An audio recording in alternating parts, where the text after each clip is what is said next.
नमस्कार, आप सभी का स्वागत है। और आज हमारे साथ हैं तीन ऐसे स्टार जिनके दिलों की धड़कनें आप सभी के साथ जुड़ चुकी हैं। जी, हम बात कर रहे हैं जोएब, राधिका और नीलू मैम की। बहुत बहुत स्वागत है आप तीनों का। Thank you. सबसे पहले नीलू मैम, आपसे शुरुआत करेंगे। मैंने आते ही ये पोस्टर देखा और पोस्टर पर एक लाइन लिखी है कि आज की यशोदा अपने कान्हा को किसी को नहीं ले जाने देगी। तो ये अपने आप में क्या दर्शा रहा है? यशोदा माँ जो है वो कान्हा को पालती है और देवकी माँ ने जन्म दिया है, और उनका जो कहना है कि मैं अपने कान्हा को किसी को भी ले जाने नहीं दूंगी।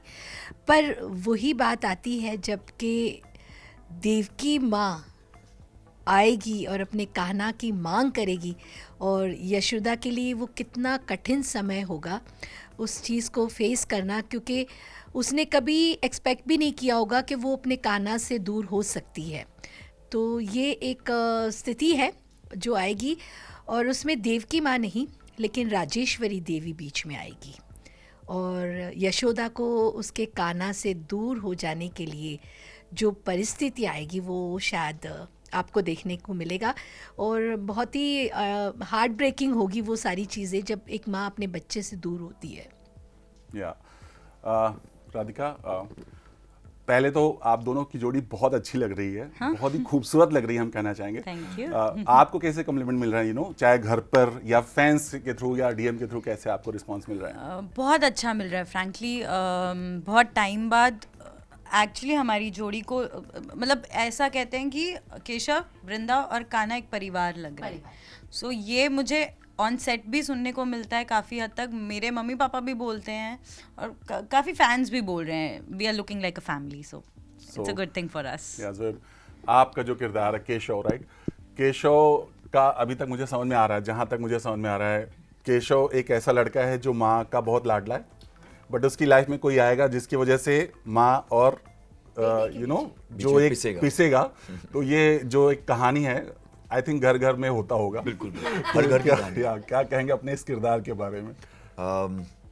आपने बहुत सारी चीज़ें बयान कर दी हैं एक्चुअली, कि आपने बिल्कुल सही बताया कि माँ का लाडला है, और जब लव एंगल आएगा तो कहीं ना कहीं माँ के सिद्धांतों की वजह से और अपनी जो उसके डिज़ायर्स हैं, जो लव एंगल होगा उसके चक्कर में ये कहीं ना कहीं बहुत पिसने वाला है। और ऑब्वियसली एक बच्चा भी है जो इसका खुद का बच्चा है, तो बहुत सारी चीज़ें जब मिक्सअप होंगी तो बहुत ड्रामा क्रिएट होगा, और बहुत सारी पेन, सफरिंग और रोना धोना और उन सब चीज़ों को ओवरकम करके जो एक कैरेक्टर उभर के आएगा केशव अग्रवाल का, वो अपने आप में एक देखने वाली बात होगी। राधिका, जब आमतौर पर जब नरेट किया जाता है स्टोरी आपके किरदार के लिए, तो ये बोला जाता है कि आपको बच्चे की माँ बनना है। सो फर्स्ट थिंग होता है, आर्टिस्ट बोलता नहीं करना है, राइट? आपके मन में ये सवाल आया था? नहीं, मुझे था कि मुझे कुछ अलग कैरेक्टर करना है। हमेशा ही मुझे ये चीज़ रहता है कि जो किया है वो होपफुली रिपीट ना कर पाऊँ, और यहाँ पे मेरे पास स्कोप है, मैं कुछ अलग करके दिखा सकती हूँ अपने ऑडियंस को। तो I was okay doing being a mom on screen, तो मुझे तो कोई प्रॉब्लम नहीं हुई। मैंने इस चीज़ को लेकर कभी मना नहीं किया है। ओके, सो मैम, आपसे जानना चाहेंगे, इतना पॉपुलर शो आपका रहा है ऑलरेडी। हाँ जी। आज भी लोग उस इमेज को नहीं भुला सकते, इवन आज भी मैं भी नहीं भुला पाया था। मुश्किल होता है एक आर्टिस्ट के लिए जब उस किरदार को तोड़ के वापस नया इमेज दिलों पर लगाना होता है, तो बहुत ज़्यादा मुश्किल होता है, क्योंकि हर दफ़ा आपको लोग भाबो ही देखते हैं और बोलते भी कि ये भाबो हैं। हाँ बिल्कुल, एक आर्टिस्ट के लिए खुद के लिए एक चैलेंज होता है अपने कैरेक्टर के आगे बढ़कर जाना और लोगों के दिलों तक पहुंचना। तो आई थिंक इसके बाद मुझे एक प्रॉमिसिंग कैरेक्टर मिला है अभी, जो राजेश्वरी देवी का है। वो काफ़ी हद तक भाबो के थोड़ा सा सिमिलर है, बट थोड़ा सा डिफरेंट है, बिकॉज़ अपने अपने एक सिद्धांत है। उस कैरेक्टर की एक अपनी पहचान थी और राजेश्वरी देवी की एक अपनी पहचान है, और मेरी कोशिश रहेगी कि मैं राजेश्वरी देवी को भी लोगों के दिल तक पहुंचा सकूं और उनके दिल को छू पाए, वैसा परफॉर्मेंस कर सकूं, और कहते हैं ना कि एक आशीर्वाद मिल जाए मुझे मेरे फैंस का, जो वेट कर रहे हैं बहुत टाइम से कि फिर से वो मुझे जैसे भाबो भाबो कहते थे, वैसे ही ये कहे कि भाई राजेश्वरी देवी आ गई है, अब ज़रूर कुछ होगा। तो आई थिंक ये बहुत बड़ी ब्लेसिंग्स होगी अगर इस कैरेक्टर के साथ मैं इंसाफ कर सकूं। Thank you very much. अगला सवाल आपसे ही करेंगे क्योंकि बहुत मजे हुए कलाकार आपके साथ हैं। इन दोनों लोगों के बारे में आप क्या कहेंगे, क्योंकि आप तो आपके लाडले हो एक तरह से, तो हाँ जी, हाँ जी। इनके मतलब आप पोल खोल दीजिए जरा इनके बारे में कि क्या इनकी अच्छाई क्या और इनकी बुराई क्या है। एक्चुअली देखिए, मैं इनकी अच्छाई ये बताऊंगी कि मैंने कुछ सीन्स किए हैं दोनों के साथ में, केशव के साथ भी किए हैं और वृंदा के साथ भी किए। जब भी मैंने सीन किए हैं तो जितनी हंसी मजाक हम लोग बैक ऑफ द स्टेज करते हैं, बॉन्डिंग करते हैं, लेकिन जब कैमरा ऑन होता है और हम सेट पर जाते हैं तो वो इतने प्रोफेशनल हैं, इतने जैसे बोलते हैं ना switch off and switch on.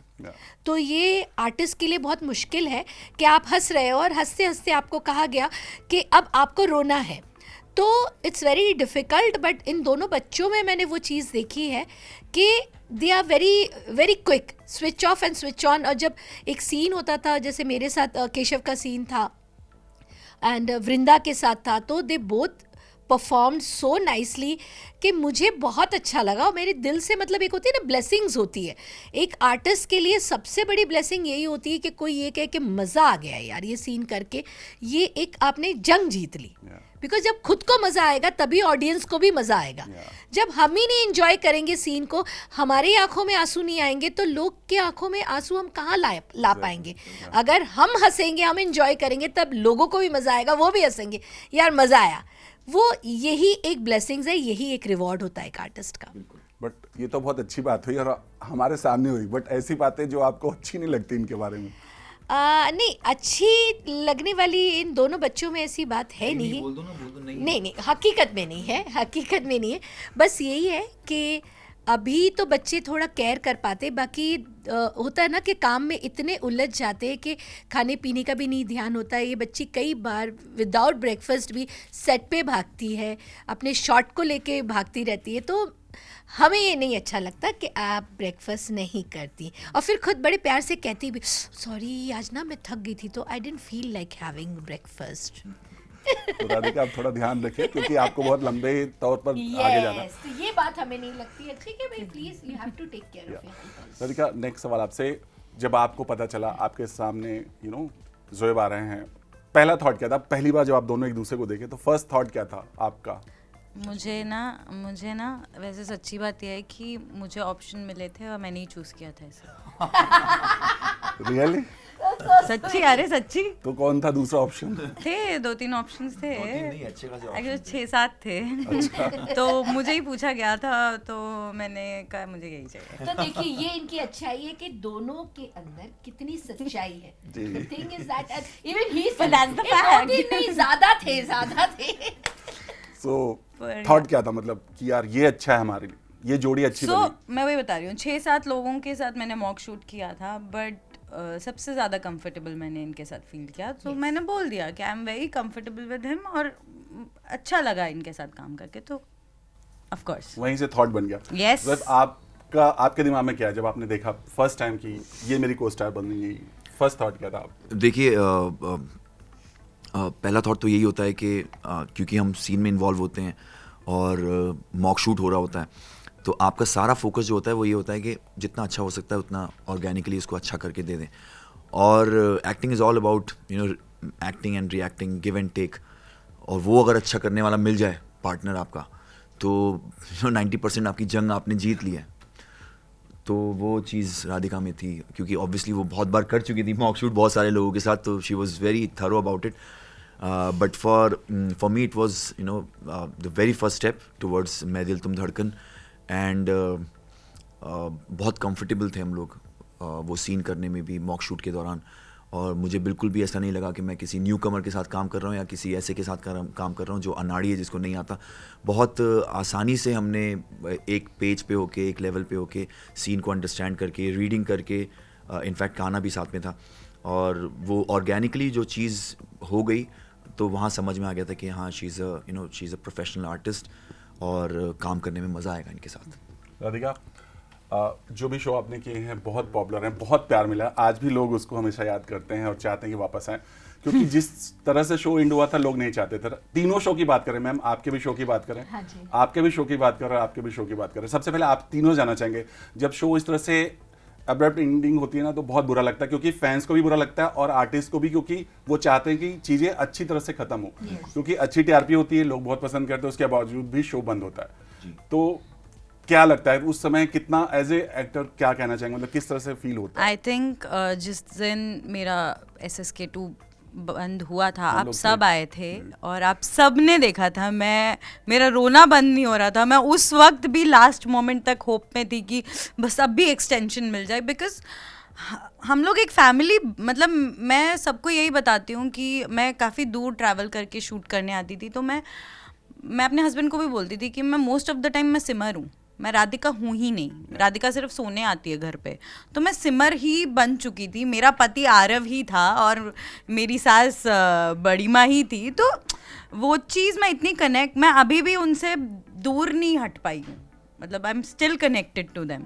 Of course जब फैंस बोलते हैं ना कि फिर से आओ, हम तो चाहते हैं, बुला लेंगे तो आ जाएंगे हम ऐसा होता है। हाँ ऑफ कोर्स, अब मैं वही कह रही हूँ ना, तो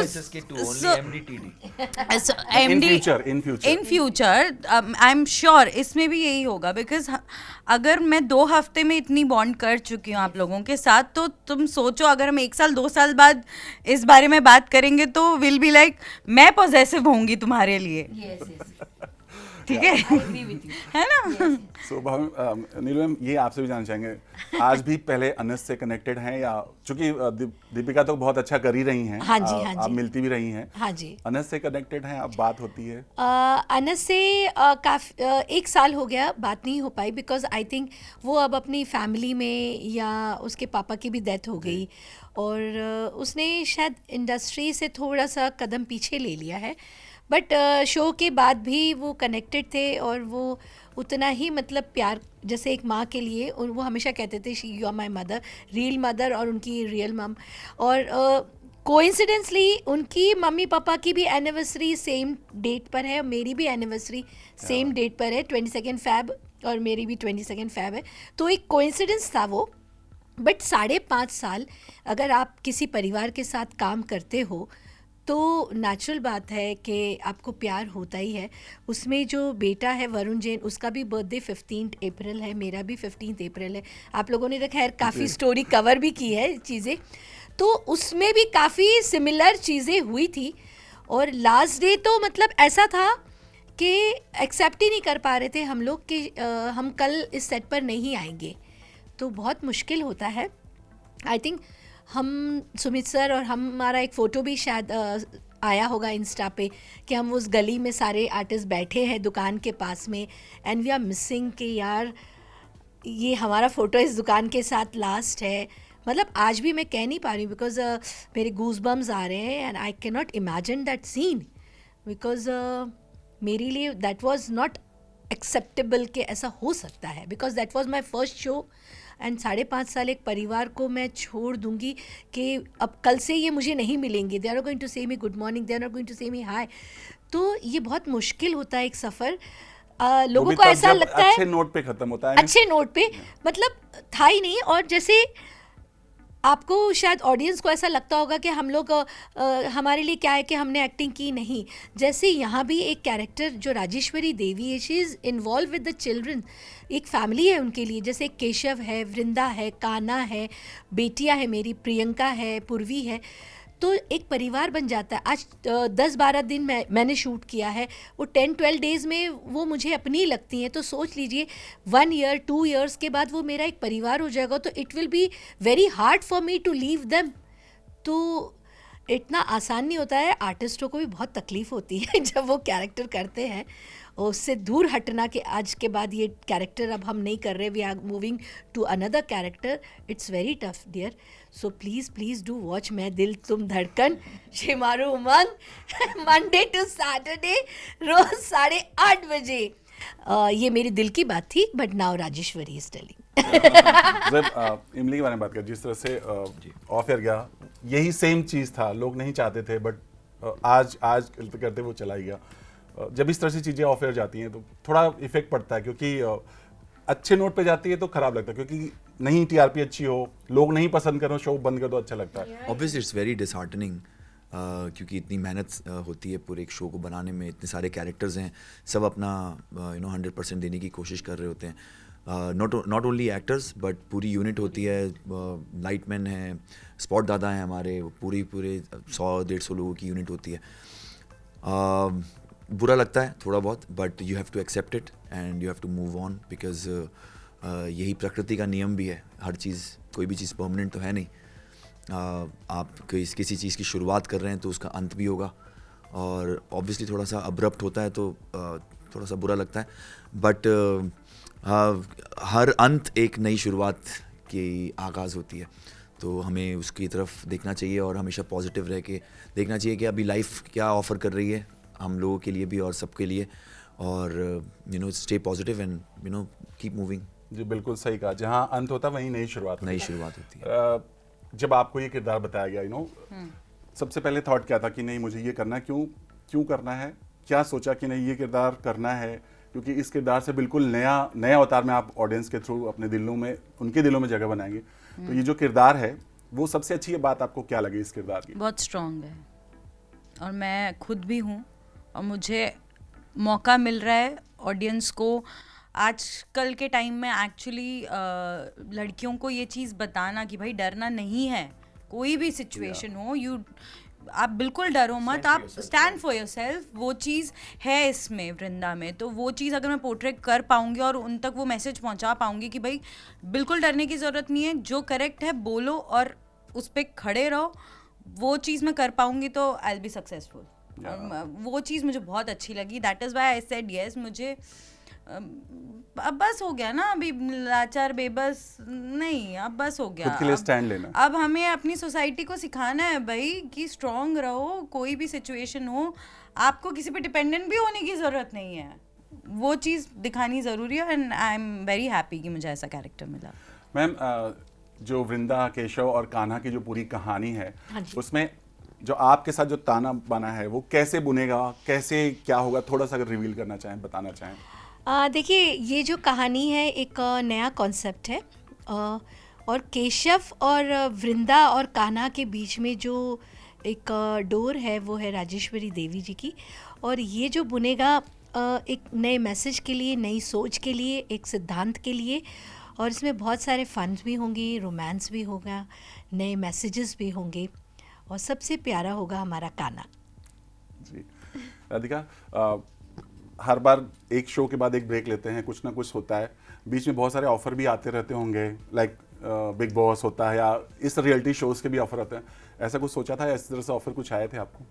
नहीं, मतलब पता नहीं, मुझे समझ नहीं आती वो चीज़ें, रियलिटी शोज़ नहीं आती है मेरे को, और ठीक है, मैं वैसे भी थोड़ा सा अपना पर्सनल लाइफ पर्सनली रखना चाहती हूँ, तो अच्छी बात है, मत बुलाओ मुझे। अब आपको रियलिटी शोज पसंद है, आई मीन बिग बॉस, खतरों के खिलाड़ी? नहीं, आई am not a big fan of big boss, but या खतरों के खिलाड़ी is something I would never deny कि नहीं करूँगा, बट या बिग बॉस एज जैसा इन्होंने कहा कि पर्सनल लाइफ पर्सनली रहनी चाहिए मेरे हिसाब से, और बिग बॉस ऐसा घर है जो सब कुछ खोल के बाहर कर देता है, सब कुछ नहीं, ज़्यादा सब कुछ बाहर, सब कुछ उससे भी ज़्यादा बाहर कर देता है, पुराने भी खुद बाहर आ जाते हैं। हाँ, और I personally feel that I am an actor, मैं कलाकार हूँ, और मेरा काम है एक किरदार निभाना, प्ले करना उसको, और उसको उसके मुकाम तक पहुँचाना। बिग बॉस में आपको एक्टिंग और एक कैरेक्टर प्ले करने का कोई स्कोप नहीं है, वहाँ पे कुछ ऐसे सिचुएशंस या सर्कमस्टेंसेस पैदा हो जाएंगे आपके लिए जहाँ पे आपको कुछ अपना अपना बहुत हार्ड या हार्श इमोशन कुछ अलग ही रूप आ जाएगा बाहर, निकल के आ जाएगा, जो कि आपकी असली शख्सियत नहीं होगी, और यहाँ पे बहुत सारी चीज़ें अलग तरीके से कन्वे हो जाती हैं हिंदुस्तान में, और लोग उसका अलग मतलब निकालते हैं, तो I would want to stay away from it. Ma'am, जैसा आपने कहा इतने सालों से इस इंडस्ट्री में काम कर रही हूँ, भी बहुत ज़बरदस्त काम कर रही हैं, हाँ जी, मतलब आप बाहर निकलते तो हर कोई आपको पहचानता है। Thank you. बट अब आपको लगता है कि अब इन टर्म्स ऑफ शूटिंग या जो भी चीज़ें हैं, चाहे वो कास्टिंग को लेकर को, राइट, लोग बोलते हैं कि फॉलोअर्स कितने हैं कास्टिंग करते समय, हाँ। आप खुद में बदलाव देखते हैं कितना इंडस्ट्री में कितना बदलाव हुआ है, क्योंकि कास्टिंग में भी चेंजेस हो गए हैं, राइट? पहले तो सीनियर आर्टिस्ट का ऑडिशन तक नहीं होता था, आई मीन ऐसा होता था। हाँ जी, हाँ जी, हाँ बट जी। आजकल तो भाई पूछा जाता है कि आपके फॉलोअर्स कितने हैं। हाँ जी, और हाँ मैंने जी। अभी हाल ही में एक इंदिरा कृष्णन जी का इंटरव्यू किया था, उन्होंने बोला था कि आजकल के एक्टर्स ऐसे होते हैं कि हम सीनियर बैठे रहते हैं और स्टार्स आते नहीं है सेट पर, हम वेट करते रहते हैं उनका। हाँ ये जी। सब चीजें भी झेला है उन्होंने, ऐसा उनका कहना था। अच्छा जी। नहीं, मेरे साथ तो अभी तक ऐसा हुआ नहीं है। मैं जो भी कास्ट के साथ मैंने काम किया है, सारे कास्ट ने कोऑपरेट किया है और पहुँचते हैं और सारा शेड्यूल जो है वो टाइम पे होता है। और मैं ये सब चीज़ों को कभी माइंड में नहीं लेती कि अगर कोई इंसान लेट हो गया हो या वो थोड़ा लेट आया हो, तो मैं अपने माइंड को सेटअप करके बैठी हूँ कि उनका ये कहना था, सॉरी, हाँ जी, ये हाँ जी। कहना था कि थोड़ा एक सीरियल में स्टारडम आता है तो लोग बहुत ज्यादा अपने आप को दिखाते हैं, या वैसी चीजें। हाँ, देखिए क्या है, वो तो थोड़ा सा होता है, इंसान को अपना अपना एक नेचर है। मैं समझ सकती हूँ आप किस अधिकांश पॉइंट सही। पे जाना चाहते हैं। लेकिन मैं ये कहूँगी कि मेरे लिए बहुत नेचुरल है। मेरे साथ में बहुत सारी ऐसी चीज़ें भी हुई है कि लोगों में एटीट्यूड आया है, मैंने उन लोगों को आगे बढ़ते हुए भी देखा है। बट मैं एक ही चीज़ सोचती हूँ कि आपके बच्चे हैं, एक बच्चा छोटा है फिर थोड़ा बड़ा हो गया तो वो फ़ॉरेन भी जाना चाहता है, एक बच्चा अपने मुंबई में घूम के भी खुश रहता है, तो बहुत सारी चीज़ें हैं। तो एक माँ जो होती है वो दोनों बच्चों को उतना ही प्यार देती है, अगर वो डॉन बन जाए या फिर आज्ञाकारी सत्यमेव जयते करे। Thank you. सत्यमेव जयते वाले ही हैं दोनों लोग। बट मेरा सवाल ये भी था कि क्या ऐसे आपको कॉल आते हैं कि आपके फॉलोअर्स कितने हैं, ऐसे भी होते हैं? नहीं, मेरे पास तो ऐसा कॉल आया नहीं और मैं आई थिंक फॉलोअर्स मैं खुद देख नहीं पाती हूँ क्योंकि मैं सोशल मीडिया में रहती नहीं हूँ, बहुत कम रह पाती हूँ। कभी एक आध किसी ने डाल दिया तो ऐड द स्टोरी करके मैं खुद पोस्ट कर देती हूँ। बाकी मुझे आता नहीं। एंड रियली थैंक्स मैं अपने उन फैंस को बोलती हूँ जो बेचारे टिके हुए हैं अभी तक कि बिना वो रील्स टिके ही रहेंगे क्योंकि वो genuine है वो। हाँ, वो जेन्युइन है। और रियली मतलब मैं बहुत महीने हो जाते एक आध रील डाल पाती हूँ, कोशिश करती हूँ कि रोज़ कुछ ना कुछ पोस्ट करूँगी पर नहीं कर पाती। And really thank you very much. आप लोगों के कारण मुझे लोग पहचानते हैं, प्यार देते हैं, सो प्लीज़ डू सपोर्ट मी। हाँ प्लीज़। बिल्कुल करेंगे। तो जैसे मेरा सवाल था, क्योंकि ये पूछ आमतौर पर सबके साथ अभी हो रहा है, ये नई कास्टिंग का कुछ है कि फॉलोअर्स कितने हैं और इसकी वजह से काम भी नहीं मिलता, बहुत सारे लोगों ने चला गया काम से। हुआ है आपके साथ कभी ऐसा? हाँ, पूछते हैं फॉलोअर्स, कुछ कुछ जगह से पूछा गया है, बट लकीली मतलब ठीक है, ठीक ठाक फॉलोअर्स हैं मेरे। बट मुझे लोगों ने मेरे काम से, मेरी पंक्चुअलिटी से ही मुझे आगे काम दिया है अभी तक जितना मुझे काम मिला है, क्योंकि मैं टाइम की पंक्चुअल हूँ और काम ठीक ठाक कर लेती हूँ। अच्छा, तो उसी वजह से मिला है। आई डोंट थिंक फॉलोअर्स, क्योंकि मेरे पुराने शोज़ में मेरे से ज़्यादा फॉलोअर्स वाले कई सारे को एक्टर्स थे, बट लीड मैं ही कर रही थी। जी तो जी।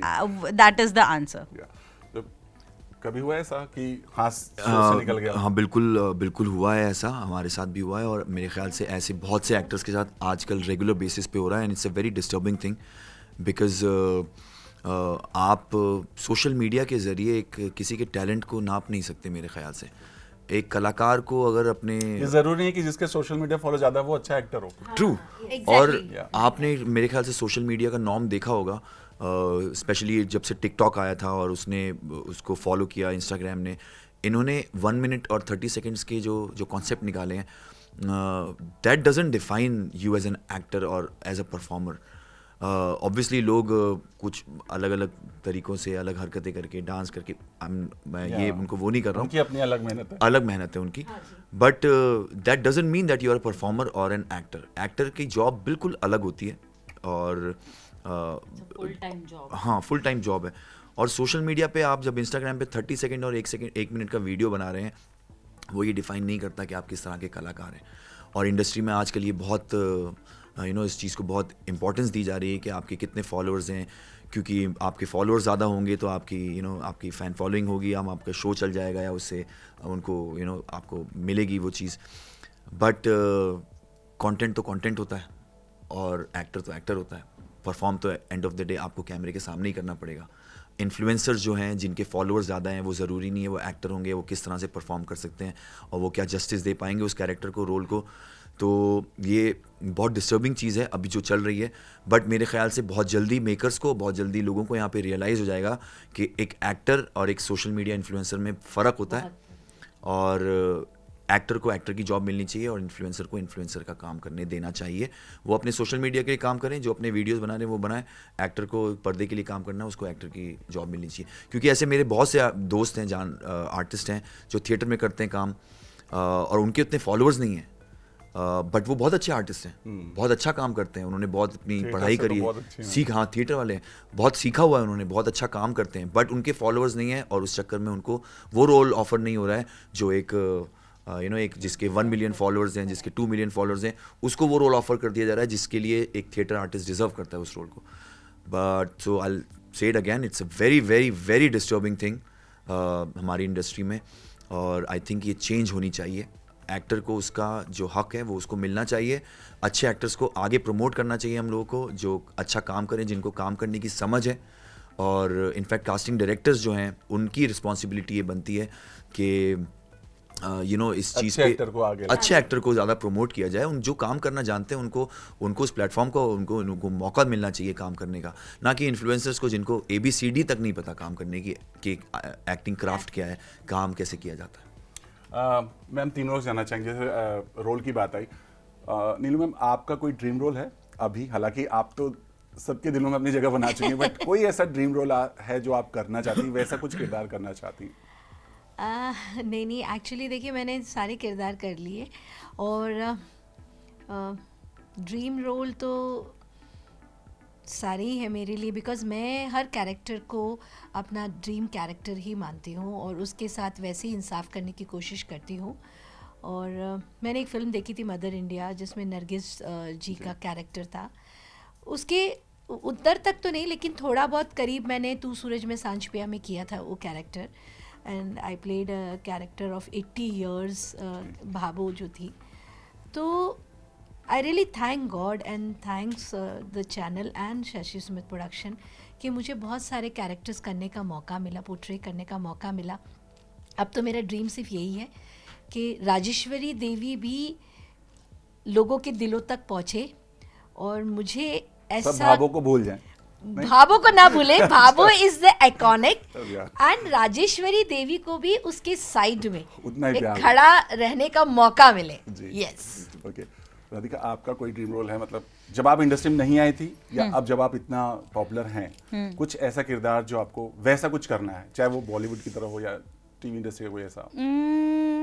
मुझे ना, मतलब मैं एक बार कॉमेडी कर चुकी हूँ और मुझे कॉमेडी करने का मतलब फिर वापस। से, हाँ अगर मौका मिलेगा तो I would love to do it, क्योंकि पता नहीं, आई जस्ट लव इट। आप you can go crazy Yeah. while doing comedy, so I actually want to do क्योंकि comedy. इतना आसान नहीं है लोगों को हंसाना। बिल्कुल नहीं है, Very बिल्कुल tough, भी very नहीं है, tough. बट एक बार वो आपको समझ में आ गया ना कि कैसे करना है, टाइमिंग का खेल है। टाइमिंग का खेल। जो सर मैं तो सिंघम करना चाहूँगा, कुछ ऐसा, कुछ लार्जर देन लाइफ, कुछ या ऑब्वियसली कुछ लार्जर देन लाइफ हो, कुछ हीरोइज्म हो, हीरोइक हो उसमें, बाहुबली नहीं बट या कुछ कुछ वर्दी वाला कुछ हो, और कुछ वर्दी वाला is अरे nice. रोहित शेट्टी की गाड़ियाँ उड़ रही हों और मैं बीच में चलते हुए आ रहा हूँ, James bond. James bond, you said it right, James bond वैसा कुछ। यहाँ तो राधिका बच्चों के साथ बहुत कंटिन्यू शूट है, अब सब कुछ है, आई थिंक अब थोड़ा ट्रेंड भी हो रही है। कभी पर्सनल लाइफ में बातें होती हैं फैमिली प्लानिंग को लेकर के, कुछ होता है? बहुत होती है, बहुत होती है, हर रोज होती है, पर मैं इग्नोर कर देती हूँ रियल लाइफ में, क्योंकि अगर मुझे काम करना है तो मुझे वो अभी थोड़ा सा होल्ड पे डालना पड़ेगा। ऐसा नहीं है मुझे पसंद नहीं है, मुझे बहुत बहुत पसंद है बच्चे। बट आजकल तो बहुत सारे आलिया को देखिए, वो अब मतलब बच्चे पैदा होकर भी काम कर रही ऑफ कोर्स, बट अभी I think I am not ready as of now, just because अब काम अभी करना, तो थॉट है दम कि इतने साल बाद है ऐसा कुछ? जल्द ही। बिल्कुल ही थॉट नहीं दिए तुमने इस बात में, हाँ? मतलब उनका क्या कहना है, मतलब पतिदेव क्या कहते हैं? पतिदेव बहुत सपोर्ट करते हैं, जो मैं डिसीजन लूंगी वो उसके साथ है। तो जो फैंस अभी ये देख रहे हैं इंटरव्यू, उनको कुछ हिंट मिलेगा कब तक? जल्द ही इस शो के बाद। तो ये शो तो लंबा चले, हम तो यही हाँ, तो जब भी है ना उसके बाद। आप आप बताइए आप। अरे मतलब I am very fond of kids. हम अपना काम कर रहे हैं, बाकी देने वाला ऊपर वाला है, राइट? तो या मतलब ऐसी कोई वो नहीं है। इसलिए मैं पूछा क्योंकि कई दफा एक्टर या ये सोचते कि बात जैसे आपने बोला कि नहीं। काम में इफेक्ट पड़ जाता है, नहीं या नहीं, उस तरह के रोल नहीं मिलते हैं मेरा किरदार में। मानना है कि आप इंसान को जितनी रिस्पॉन्सिबिलिटीज़ में दबा दो उतना ही वो ज़्यादा अच्छा निखर के आता है। तो अगर एक बच्चा भी आ जाएगा तो और रिस्पॉन्सिबिलिटी आ जाएगी मेरे ख्याल से, और जितनी जिम्मेदारियाँ इंसान पे होती हैं वो उतना ही और पुश करता है अपने आप को और बेटर अच्छा कुछ और करने के लिए। तो आई थिंक ये होगा तो कोई प्रॉब्लम नहीं।